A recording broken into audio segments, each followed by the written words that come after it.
Rabbit Takes a Holiday is the first segment of the fourth episode of the third season of The New Adventures of Winnie the Pooh. And with this one, I'd say the journey is not that interesting, but the destination I was curious about because I was keen to see how Rabbit would react.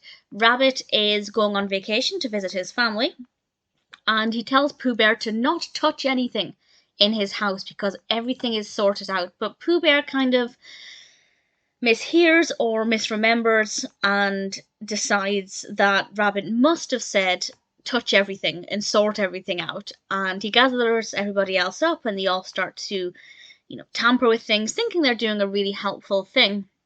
And the big question is how is Rabbit going to react when Rabbit comes home and realizes that his words were taken out of context? I'm not going to provide an answer to that question, of course, but I will say that it was I was curious. What actually happens isn't that fascinating. I wasn't that bothered about the actual things they were doing. None of that was, at least for me, that interesting.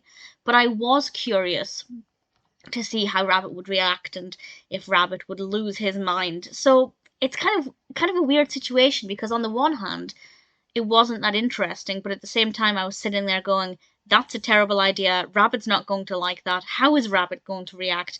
So I was kind of emotionally invested in it, even though I didn't feel like I was, if that makes sense.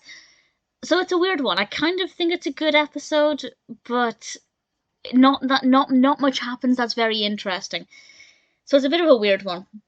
But certainly everybody was, quite sweet. It was well animated. Everybody had good intentions, which of course is the main thing. Their hearts were in the right places, even if Pooh Bear had been a little bit misguided. So it's not my favourite episode, it's not the greatest, it's not the most detailed or surprising or anything like that, but it was okay. I didn't mind watching it, but I probably wouldn't watch it again.